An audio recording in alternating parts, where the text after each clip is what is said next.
Il existe un contraste entre l'ancienne et la nouvelle dispensation. Il y aurait de nombreuses pertes si les choses devaient continuer selon l'ordre fixé autrefois.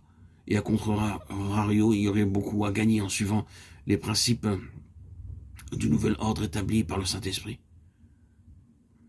Car les habitants de Jérusalem et leurs chefs ont méconnu Jésus, et en le condamnant, ils ont accompli les paroles des prophètes qui se lisent chaque sabbat. Acte 13, 27.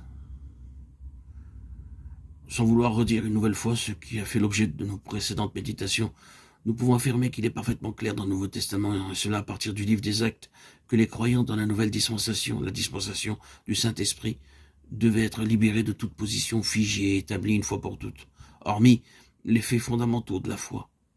Même en ce qui concernait leur mentalité traditionnaliste et religieuse, à cause de tout l'enseignement qu'ils avaient reçu depuis leur plus tendre enfance, ils devaient sans cesse être ouverts au Seigneur, même pour ce qui pouvait paraître révolutionnaire.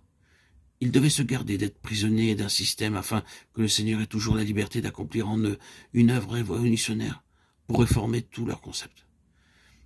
Il n'y avait rien de contradictoire en cela, car la pleine signification divine de tout ce qu'ils connaissaient de la parole de Dieu leur était donnée. Le Seigneur avait réellement plus de lumière et de vérité à faire jaillir de sa parole, tellement plus que tout ce qu'ils possédaient déjà, et qui leur paraissait désormais bien peu de choses. Vous remarquez cependant qu'une crise avait été nécessaire dans le domaine spirituel, et que parfois ils ont dû faire face à de sérieux conflits. Cependant, le Saint-Esprit avait suffisamment gagné de terrain pour pouvoir les conduire plus loin. Cela est arrivé avec Pierre, à Joppé, sur la terrasse de la maison. Il en a été de même avec Saül de Tarse. Il n'y a aucun doute à ce sujet.